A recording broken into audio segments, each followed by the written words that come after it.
Welcome to Conversations, and I think we're changing the show title to Conversations with Mrs. Hammer. This is going to become a regular thing where we talk together. I am planning on bringing back Hanging with the Hammer as a live stream interview show. So I will bring on some guests during 2023 on Hanging with the Hammer. That's the goal. And I'll probably do it once a month if I'm really good, once every other month if I'm not so good, and once a quarter if I'm really bad. So we'll make that decision in 2023. This show we're going to try to do once a month. A couple things before we get started. Today's topic is going to be about my wife's modern drummer career, as a journalist. So we're going to talk about her as a journalist. She didn't write just for Modern Drummer. She wrote for other magazines, including CCM Magazine, Gig Magazine, Modern Drummer, and some other magazines too. So my wife's been a magazine writer and a newspaper writer since the mid-'80s. That's when it started. And we're going to talk about her career and how it kind of intersects my journey in drum magazines a little bit, because I did a whole thing on drum magazines this past month. So we're going to go a little deeper on to my wife's side of MD and go from there. Now, one other thing I want to mention. Okay, go ahead. First of all, from the mid-'80s, you're right. I've been writing from the mid-'80s. You forgot to tell them I was 12 at that time, right? And that since this is a new show, we have, do we want to call it a promotion? We have a special treat for you guys. If you, in this early part, I don't know if it's going to be 3 months, 6 months, or even a year, while we see if this show flies. Well, I'll say, go ahead. You tell them what. We are going to give one of the Conversations mugs to the person whose question that we pick. So if you put in a question and we pick your question and we decide that that's the best question of the month, Earl is going to deal with you with your address, and he will package it up, and I will go to the post office and send it. And then you will have your very own Conversations mug. Now, I just want to say something about this mug. Really look at it closely. See this beautiful little drum kit with all these pastel colors? Earl did that. He's not a graphic artist, and he's never done any drawing or painting, but he did that. Years ago, he just would doodle. He's on a conversation with somebody else, and he'd be just doodling, and he always doodled these drums. And I always thought they were so cute. So we decided he colorated them, and I decided let's put him on a mug. Right. And the question is going to be something that spurs on our conversation. So it's going to almost be like the topic for the conversation. Right. It's not like Ask Earl Anything, which is the other side of the mug, by the way. If you want to get these are at my spring store now on my channel, if you'd like to get them. This is Ask Earl Anything. That's a different show. If you ask questions and Ask Earl Anything, that makes the show. I'm not giving away a mug. But if you ask a question that we start for Conversations, we'll give a mug away. All right, so it's going to be kind of like to try to get some interaction and get you guys to contribute to our topics for the month. Now, this topic came from, this is something we've been planning for a long time, actually. We did do a discussion about the Hammond brothers a long time ago on my channel. That's got to be almost 6 years ago now. When you first started. When we first started doing this. So this is really, we're going to go into a little history of how, and we're going to go into a little history of how you got into writing for Modern Drummer. Right. And it's going to kind of go with all the other stuff I'm talking about with magazines. There's more to come on the drum magazine thing. I'll tell you all about that on an Ask Earl Anything next month. I got some exciting news. Has nothing to do with my show, but somebody else's show. So yeah, we'll talk about that. That's just more exciting news. So let's jump into what I call how you got into writing for Modern Drummer. So what made you think you could write for Modern Drummer? Because you're the one who queried Modern Drummer to get it. I did. And I was writing for some other magazines at the time, Focus on the Family. I was writing on relationships, boy-girl things. Were you writing for Focus on the Family yet? Mm-hmm. Yes. And I was writing for others. I was writing a lot of newspaper articles, human interest stories, and things about parenthood and motherhood and relationships and dating. And we were going to restaurants to eat. We were doing 3 different columns. I was dragging him with me, so and every time we went to a restaurant where it had something you didn't want to eat, like Earl will eat it. Earl, try the octopus here. Here's the escargot. That was the way it was. It's like, yeah, we'll try that. And then she pushed it to me like, how did it taste? Like, yeah, there's certain things. I guess you could call me a little finicky. I'm not terribly finicky, but I'm a little finicky. But anyway, so I always loved to write. I wrote in high school. I was a sports editor for the high school newspaper. I wrote in college, and I wrote a lot more poetry then and whatnot. But as soon as I got out of college, I got married and started having children, but I never stopped writing. And back then, when these were still a thing, when magazines were still happening, they were hard copies, there was no internet yet. What you had to do was you're reading the magazine and you would have to go to the masthead and find the phone number or the mailing address. At that point, there wasn't even an email address. No, there's no email at that point. And you write a letter of query. And so we would also just I would give a letter of little sample articles that I read with that I wrote with my byline on them. And, the editor would either call back and say, hey, that's a good idea, Mrs. Bennett. You do that for the April issue, or let's talk more about it. Right. And so that's how querying was happening back then. And that's what happened with the Modern Drummer. We were talking about drums all the time. We were in a band. We were in a couple bands. We were in a church band. We were in a wedding. We had our gig band, right? Yeah. And I love music. We thought it was something you can do. You could stay home with the kids because I was working in the day job and you were staying home. That was a decision we made for our kids that you would do that. And this was a way to do some work. Right. From home. From home. And it certainly... Which is kind of common today, but wasn't very common back in that day. No, it wasn't. But I had priorities and I wanted to be there for them. You're right. And magazine writing, newspaper writing, it's really not lucrative. Even the really big names in the New York Times and the Atlantic and the major magazines, they will pay a lot to a feature writer there. Yeah, if you're not on staff, you're not getting super pay. Right. But it was nice when it would come in. It was. When you're writing the feature articles, it was more than portraits articles. Oh, and much better than the newspaper payment. And so there was the payment side of that. I really needed to work some, and it was like, yeah, I got this $200 and we can put it towards our rent or towards our taxes or whatnot. So once you got to Modern Drummer, now let's take that a little bit there. When you queried Modern Drummer, the first thing you queried them about was an article on Christian drummers. Now that was kind of a relatively new concept, even though I read an article on Bill Maxwell, but they focused mostly on Koinonia and they didn't really focus on his Keith Green side or his Andre Crouch thing. I mean, he might have mentioned it, and his work at the Baked Potato, but Bill Maxwell is one of my favorite CCM drummers, and I was happy to see him in MD, but he didn't really talk about his Christian stuff. He did a lot of Christian stuff. Right. Then they talked about Jim Keltner, and he talked about his faith a little. So it wasn't a lot of talk about faith. It was mostly drums and drumming. And you queried them about specifically a genre of music that was starting to come up. Amy Grant was becoming big, Michael W. Smith.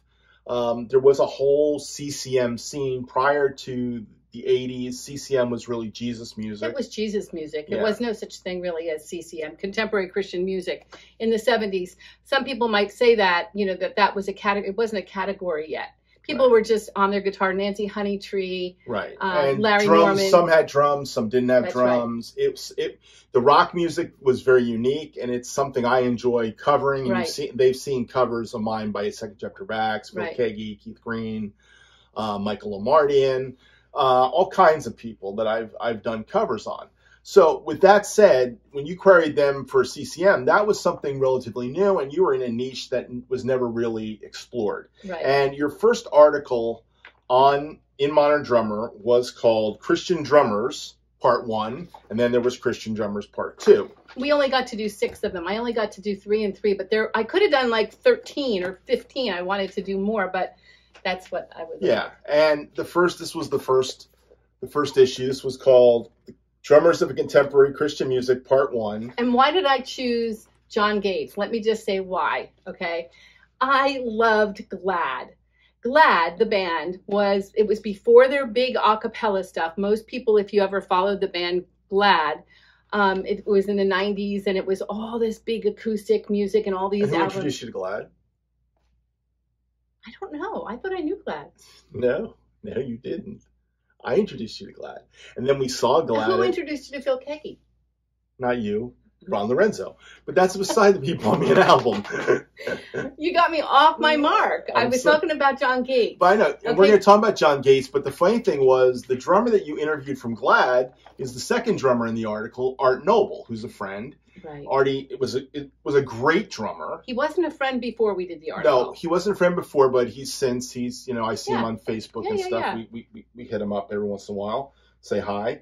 But Art was the drummer at Glad, and then he left. And you already had the article with Art started, and they called you back and said, well, we got this other drummer named John Gates. Can you do him? And you took a liking to John. I liked him so much. Right. And Such a nice guy. He passed away in the last few years, maybe 5-6 years ago. I'm not sure exactly what. Either. But all the guys in the band were really nice. And the band itself was so good. It's that early, there's really nothing that compares to that early Glad music, because they were very much, they weren't vocalese, where they went with the complete a cappella, but they had such great harmonies, and it wasn't a jazz band per se. So they had this rock beat. Well, they had this they rock beat. They weren't stuck in a niche. Music wasn't in a niche at this point. It wasn't like you had to sound a certain way to be a CCM band at that point. No. They had like jazz influence, rock influence, hymns, classical influences, choir influences. They had, the 4- and 5-part harmony stuff going on, like almost like 50s music. Glad was an interesting band. It was one of those interesting bands in the scope of all CCM. I'm going to say something about that. Pre-CCM, Pre-CCM. If you don't know Glad and you want to hear the kind of music we're talking about now, not their 90s and 2000s stuff, but the early stuff, go on YouTube to look for a song called Variations on a Hymn, Hymn.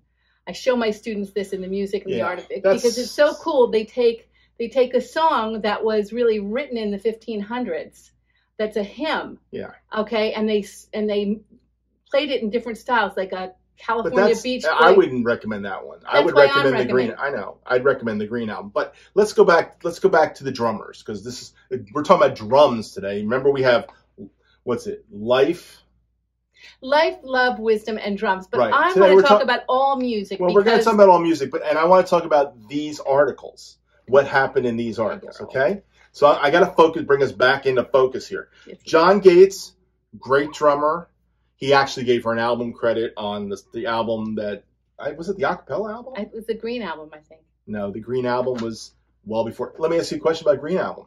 Do you know who played guitar on the Green album? Who's a friend of ours? Was it Mark Baldwin? Yes, it was. Yay, I got one right. Yes, Mark Baldwin and Art Noble. And Mark Baldwin, by the way, was the focus of my article for Gig magazine on the role of the producer. Right. Because I love talking about the relationship between the producer, the music editor, the audio editor, the writers, the singers, the band members, how they get along, what makes that kind of sound that comes out from this collective. And so that... And the interesting thing about all this is that while you're doing these articles here, I become in a little band called Saved by Grace that goes to Nashville right in the middle of this coming out. This is 1987. This is November 1987. And I had gone to Nashville. And who was the producer on the Saved by Grace album? Mark Baldwin. So there was a lot of, we were starting to overlap with people without the internet. It was just our life was converging on a lot of different musicians. Right. And Art Noble, I remember we met Art Noble at the youth specialties. Remember when we were youth leaders back in that day? I remember that, Earl. We went to youth specialties and we met Art Noble there when Glad played. And we met another guy who's the third guy in this article, a guy named Keith Thibodeau. Oh, Little Ricky from I Love Lucy. Little Ricky from I Love Lucy, right. So you interviewed Little Ricky from I Love Lucy because he was in a band called David and the Giants. That was a great night. And that was a fun night, too. We saw him in a club in Long Island. It took us, I think 3 hours to drive there. It took a while. On this one little road. And, I thought we'd never, ever get there. But it was a great... See, here's what I want to say. We're probably saying too much all at once. But we were very excited together And I think that's part of what drew us together is we had the same kind of passions for music. Right. Right. And the idea that there were these great musicians, very, very good professional musicians who were playing their heart out and writing songs that pointed the direction toward the living God, toward the fact that we could have a relationship with the living God, got us so excited because we were young, but we were people of faith. We said, we want our lives to reflect the Lord, his truth in any way possible in the midst of the fact that we're sinners, that we're broken, that we don't have it all together. We want our lives to express the joy we feel of knowing him and knowing that he's got a purpose for this earth and he's got a purpose for our life. So when we would hear a band do that, it was just utter excitement. Right. And that's where we were that night with David and the Giants. So David and the Giants, Art Noble, and John Gates were the first three in here. Very different drummers. All different drummers. Great players. John Gates was more of a pocket player. Artie played the jazz rock thing really well. He had that vibe. And Keith Thibodeau was a monster rock player. He was very much influenced by Tommy Aldridge, and he knew those guys because he grew up in Alabama, and of course, that's right, Buddy Rich and all that other stuff. That's right. So the second issue was the Manu Cachet, December. What was the date? December 87? December 87. And the funny thing was, when I was in Nashville in August, these articles had not quite yet come out yet. And I remember meeting John Hammond, who you'll eventually interview him too. And John Hammond was a drummer on the Saved by Grace album that replaced me. And I said to him, I'm going to talk to my wife about getting you an article, Modern Drummer. And he looked at me like, yeah, right. Sure, that's going to happen. That's what he looked at me like. But no, my wife's a writer. She All is. Right. So the three drummers in this one. I bet they never heard of the Eternity Express one. I'm going to get to that in a second. Okay, was Louis Weaver from Petra. Loved Petra. Right. How much did we love Petra? Well, I loved early Petra a lot, and harder rock Petra. It was okay. Why should the Father bother? Yeah, but see, I don't even know if Louis played on that. That's an interesting one. And then the drummer for Amy at the time, which was Keith Edwards, who's a great drummer. Amy, a.k.a. Amy Grant. Amy Grant. And the last guy is this guy named Kirk Allen, who I don't know if he plays drums anymore. I don't know if he would ever find me. But he was in a band called Eternity Express. He showed up with octopads and Simmons drums in our church and did a concert, and my wife chose him for number 6. And we had another guy that queried us, which I wish we had chosen. Was it the White Horse people? White Heart. White Heart. Right. What do I call it? White Horse. We're going back decades. McHugh. I wish we picked Chris McHugh. I know. Nothing against you, Kirk. But we didn't. I think it was just like the article had to be in. You have to, back then especially. You had deadlines and things. You had deadlines, and you had to send things through the fax and through the mail. It wasn't an email that you could do it like, I'll do it later tonight, or I'll work really hard on this and get it to you by 2 a.m. No, it was like this whole process of like finding the person in the record company, right, making sure that everything. And it was all on the phone. And everything churned more slowly. Now, it was all on the phone mostly. Like, we met you when you interviewed Keith. I think you did it over the phone, Keith Thibodeau, right? Well, yeah. And then we went to hear him. When Art Noble showed up, we don't take phone calls on this show. Someone had a question. They did not. We don't take phone calls on the show. But when you interviewed Art Noble, I think he came to the house. He did come to the house. He came to the house and he hung out in the basement with me and showed me some things. I remember he beat the snot out of the snare. He hit the drum so hard.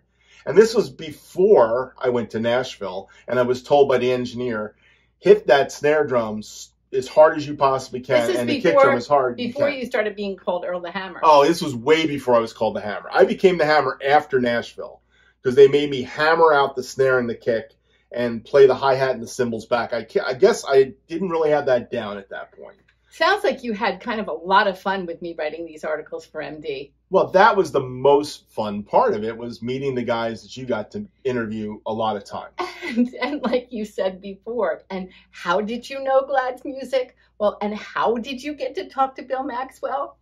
Right. Well, Bill Maxwell's another one, but you didn't talk to Bill Maxwell from MD.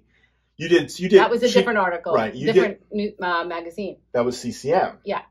But we want to talk about CCM. Let's talk about CCM. CCM came about a year or two later, I believe.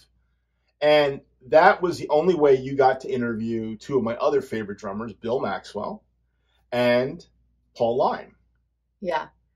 And I tried to make the connection for you with Paul Lime. You did make a connection because I got to talk to Paul Lime on the phone for an hour. Yeah, I outright asked him. We had a great conversation. We had a great interview. Then I said, hey, Paul, listen, I know I've had you for a long time. Do you have an extra? Do you possibly have 5 minutes? Because my husband is a really fantastic drummer and he really admires you. Do you think you could talk to him? And then you guys had like a 2-hour conversation? At least an hour. It was over an hour. Very generous. He was very generous with his time, and he told me all about the scene in Nashville. And I think it was after I came back from Nashville. I can't remember, but it was all in that.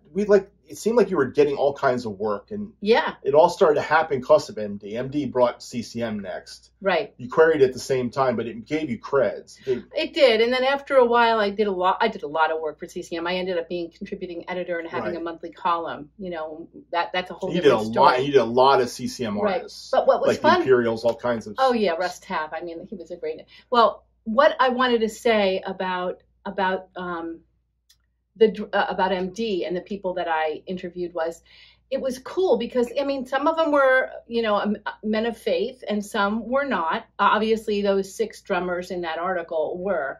Right. But what I really loved doing is and you'll notice that, and you already did notice it. If you go back, if any of you have these archives and go back, they always wanted to know about the man behind the kit, the man behind the music. Who are you? What makes you tick? Yes, we'll get to your cymbal sizes and your gear. We will get to it, and we got to. We would get to all of it. Back then. All of it. You had to have cymbal sizes, right? Because there was no internet. You couldn't go even find pictures of these guys unless you went in a magazine. All of a sudden, you saw a picture of like, oh, that's Mark Hammond's kit. Oh, that's John Hammond's kit. Oh, that's Keith Thibodeau's kit. And I knew because I was married to you. First of all, we know that even back in college, before we were even married, you were the equipment guy. It was clear when I came and visited you in college, and all your drum buddies, they all would come to you to ask your advice about the kit. What should I get for this? What size tom should I get? What cymbal should I get? Bring Earl with you. And so like that was always happening in college, but it continued. Yeah. And the reason I think it continued is because you genuinely love the instrument. You love the equipment. You love the drums. You love the finishes. You love the sounds of the different cymbals. And learning about what other guys use was a big part of what I loved. And MD filled that void because it always had the drum sizes, the drummers, equipment, what they played. So I didn't dare avoid that. I always made sure in whatever profile I was doing to talk to them about their equipment, about their sizes, because I knew it was something that made you tick and filled you with joy. And it always gave me joy to do that for you. Well, the next big guy that you interviewed that I remember, this was in '88, March of '88, and I remember going to interview this guy was Stryper. It was Robert Sweet of Stryper. That was, I would say, of all my MD articles, that was my most fun. I had the most fun on that interview. Right. Because it was an up and coming. It wasn't even a big article. No. But it was in the Rick Allen issue when Rick returned back, and. But aren't you going to ask me, well, what was so fun about it, Stephanie? Stephanie, what was so fun about being on talking to Robert Sweet of Stryper? What could have possibly been so much fun? I think what was really fun for me was blonde hair. Earl, no. What was really fun was the fact that was it at the Felt Forum in New York? Felt Forum in New York. Okay, that's where that was. And I didn't get to go visit and see each of these drummers face to face, but I did get to visit and get to know Robert Sweet face to face before their big concert there. Right. And so it was kind of fun for me to see a backstage, you know, I had been backstage like in high school and college with shows that I was in, you know, like musicals and things like that. But for a rock concert, first of all, I was never heavy duty hard rock girl. You know that. Yeah. I was always loved pop music and the Carpenters and whatnot. Chicago. Yes. Nothing hard rock. I mean, I didn't even like Led Zeppelin and, you know, Stryper. We would call that metal back then. Yeah, Stryper was, they were an interesting band at the time, throwing Bibles out in the audience, and they were the headliner on this show. It was Loudness, TNT, and Stryper.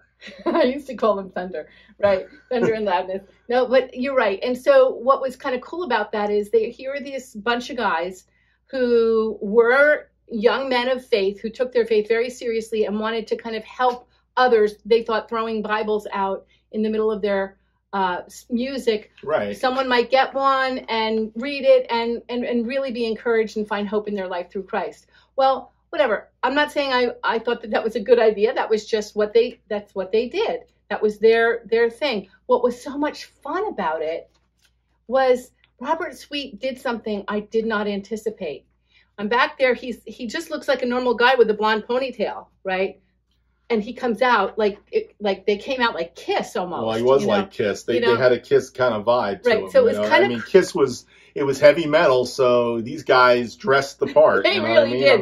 That's why I never was a heavy metal drummer. I mean, I could play heavy metal, but I was like, you're the wrong shape. You're the wrong size. Go play weddings. You were the right one for me because I know I'm the right one for you, but I was not the right one for the metal scene. Yeah, but I didn't even like the metal scene. It's like, to me, I don't want to offend anybody who loves metal, but I am a lyricist. I'm a poet. I'm a songwriter. I'm a person of words. And so if I can't hear the words, that bothers me. I'm trying to find that Robert Sweet picture. Go ahead. So I'm going to tell you. I'm going to tell you the fun with Robert Sweet, because he was the only guy who ever said to me, and again, I did not anticipate this. He said to me, all right, Steph, we talked like 10 or 15 minutes back there. He goes, okay, I'll spend more time with you later, but right now I got to get my makeup on. You just go up on stage. And I said, I really need the sizes of your cymbals and all your gear, your drums. He said, I got to get my makeup on right now. Can you just go up there on stage and jot that down? So I looked at him and I said, meanwhile, like TNT is playing there, raging. You were getting sizes? I must have been up there with you, because there's no way you would know the sizes of anything. I will respond to that in a moment. Okay. What I would like to say is he sends me up to the stage, but the opening act was on. I remember that. I was there too. It was raging. I was there too. Okay. I'm telling our audience. Go ahead. Tell him. She was on stage behind TNT or whatever. Let me finish it. Go ahead. I'm going to get some water. You go ahead. Just go ahead. This is Earl and Steph, by the way. This is just all us. Okay. Go for it. So I said, how am I going to go up there? You've got a band up there now playing, and you said they're playing for another like half hour. He says, yeah, but just go up there. My kid is all set up. Just go in the cage, and And I said, Robert, but everyone's clapping and yelling and screaming to TNT. I don't want to be on this stage. How can I be on this stage? He goes, no, they won't even see you.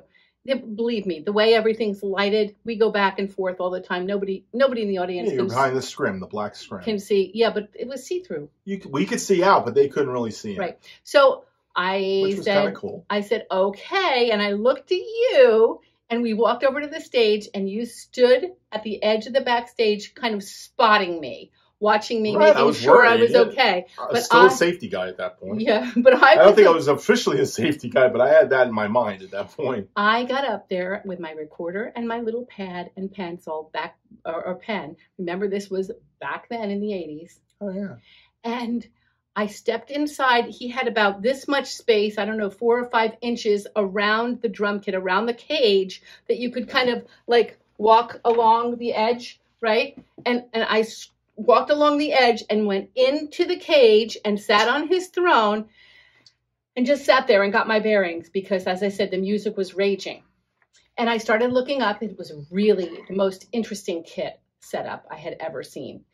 The cage had cymbals hanging from there. Like, he would sometimes hit a cymbal that's hanging over his head, and it would be swinging this way and that way and this way. It was unchanged. And like, he'd have to be making sure the cymbal wouldn't hit him in the head, I agree. And so anyway, so I'm writing down all of these drums, the kind of drums, the size of drums, the cymbals, and yes, afterward, when I got back down there, I checked them all off with you, and we corroborated right there. And you said, yes, that's right, or you gave me the right answer. And, but before I got down, I did the silliest thing. I stepped down before I got off the stage, and I stepped 2 steps to the left, so I was a little bit more centered behind the band.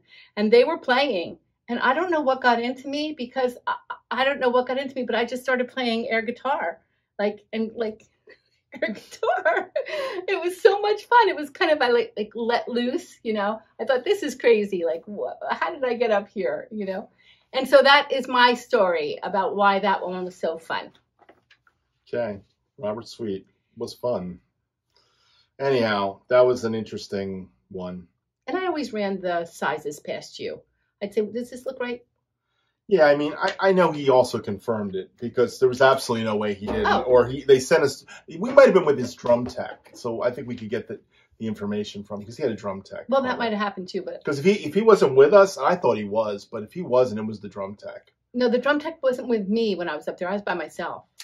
Somebody brought us to the drum kit, Steph. Nobody, just because we had a pass, did not let us through that. No. They let us up there. Right. What I'm saying is somebody walked us to the drum kit that knew the stage. So it was probably the drum tech, and that would have made a lot of sense in writing the art and writing the cymbal sizes and stuff, because the drum tech probably knew it better than Robert Sweet did.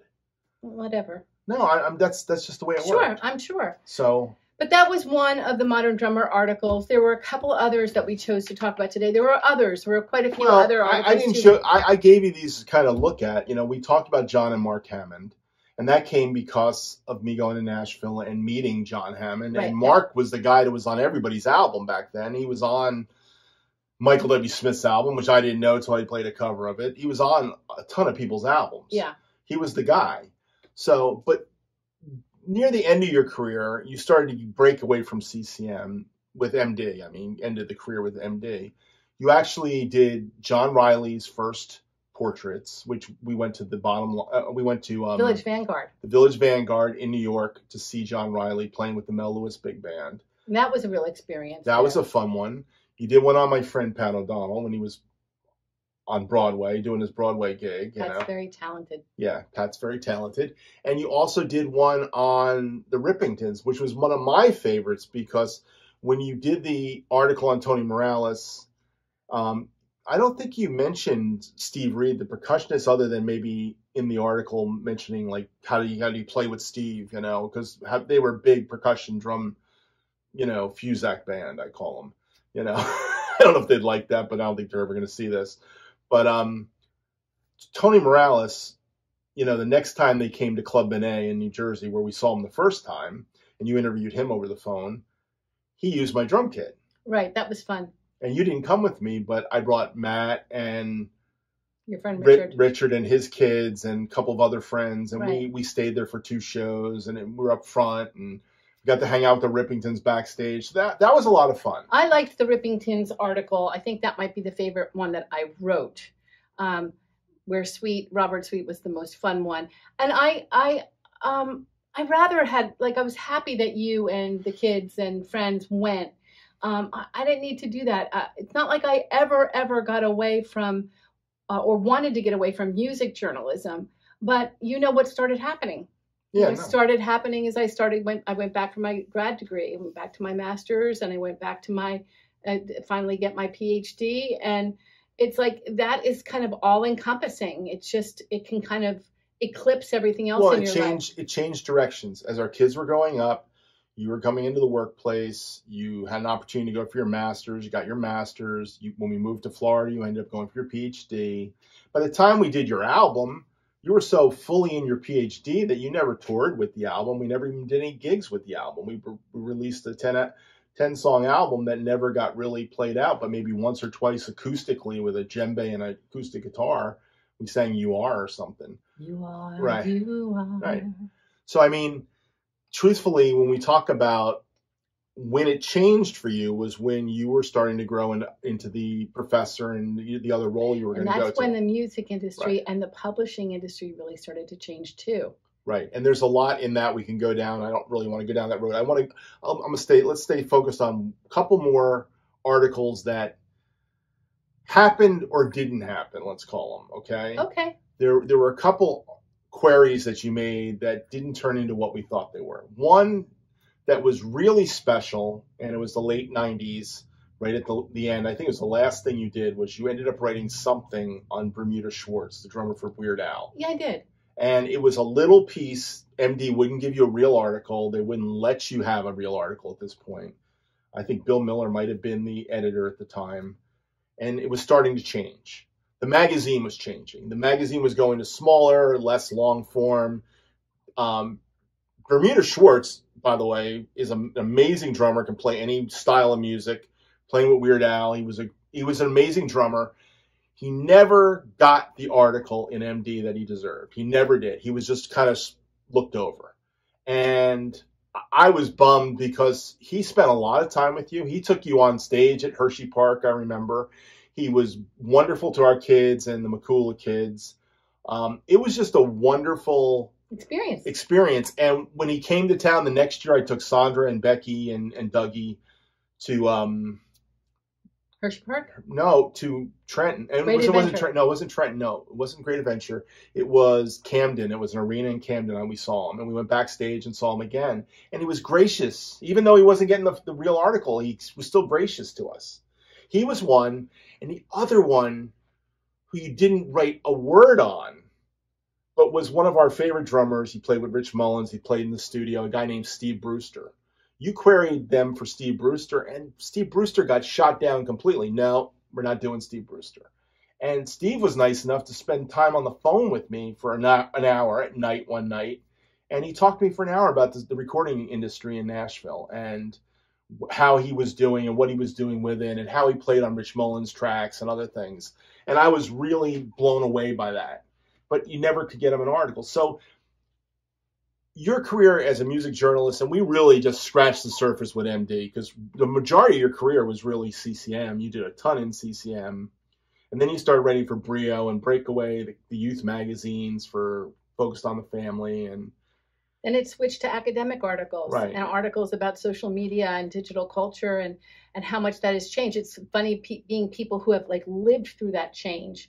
We can look back over our shoulder and say, wow, it was really, really different then. And one of the biggest things, two things I want to say that were really, really different among all the many things that were different was the pace, which I referred to before. The pace of life back 25, 30 years ago was so different because of the media, because we had to wait for postal service, fax eventually, certain times for things open. You had to leave yourself a week to make sure that the editor got it, and then there had to be corrections. The pace was just slowed down. It was 9 months to get a Modern Drummer article. Oh my God, it took so long. And so that was one thing. The other thing was something that you just alluded to with Steve Brewster. He spent so much time with you. Paul Lime spent so much time with you. Yeah, these are individuals who are quality individuals of integrity, not just great musicians. Because there's some really great musicians who are frankly flakes. They're just flakes, or they've got huge problems, right? But it just shows you when Steve Brewster spent so much time with you, or some of the others, and they were doing it I was the one writing the article, and if it was I could get a chance to make a connection for you and some of them, it was my pleasure. But like you said, it really wasn't anything for them, right? But that's the thing. Music is always about bringing people together. And whether you're the players and the singers and you're the band that people are having fun dancing to or just enjoying in the concert, or you're the band itself in with the connections with each other, you got to love it.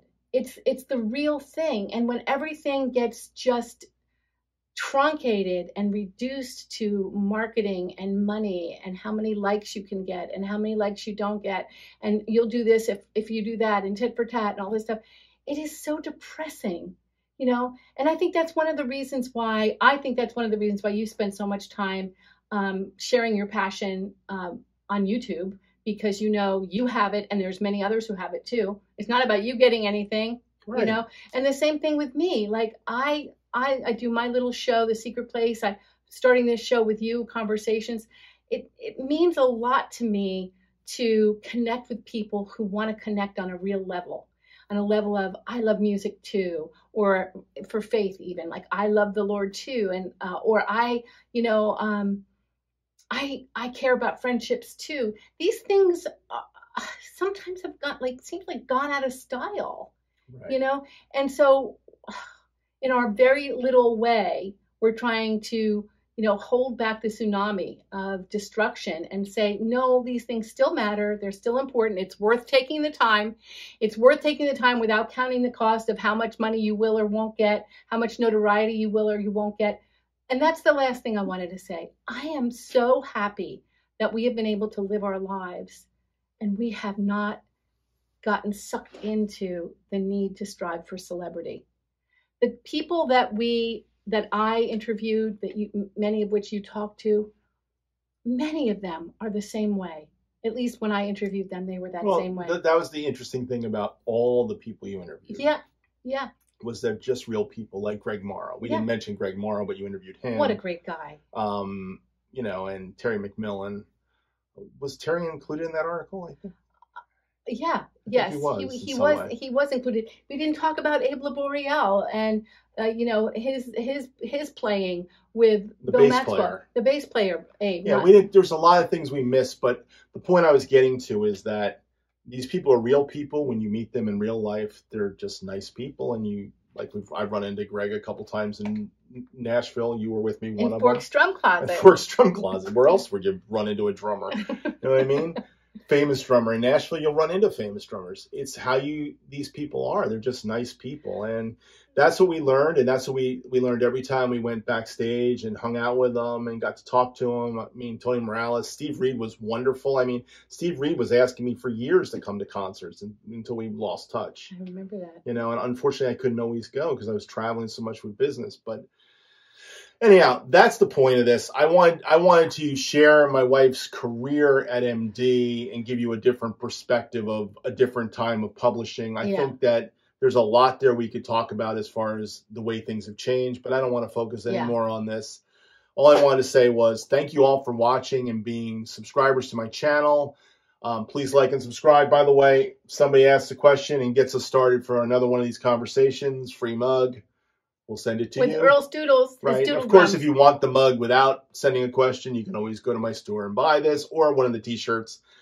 I am not hawking the gear, just so you all know. I did this for you guys. I literally thought, you know what? I've got so many subs that enjoy what I do every day, and they let me know it. I thought maybe you guys might like to have it. So if you buy a t-shirt, great. If you don't, you don't. I don't know what else to say about that. So thank you all. So, yeah. And I want to say one other thing. When you're so gracious to say Steph's career in MD, and I just want to qualify that a little bit. I never worked full time for MD. I was a full-time freelancer and a full-time mom at home and a full-time singer on the weekends, but I never had a legit full-time career at Modern Drummer. I like to write for other magazines. Not many people had full-time careers. But there were some who wrote. I think it was Robert Santelli, Robin Plans, a few that wrote almost every single issue. And anyway, I don't see that. I think they were freelance too. Maybe, but I don't see that as a deficit for me. I just don't want to put on any pretense. I mean, the writers of MD, the early writers of MD, are some of my favorite writers in music, and I've touched base with some. I've connected with Robin Flans. You've connected with Robin Flans. Bruce T. Whitted, one of the guys who used to write in the early MD 80s. I don't remember him. He's one of the writers there. We connected with email, and we went back and forth a bunch, and he's an amazing drummer too. He's these guys are drummers. There's a lot of these guys. So there's a lot there. Anyhow, in closing, we can go off and just go another half hour on this if it makes you guys happy, but truthfully, I know that I need to wrap it up. Thank you all for watching. We'll see you again in January with the next January 2023, the next conversations.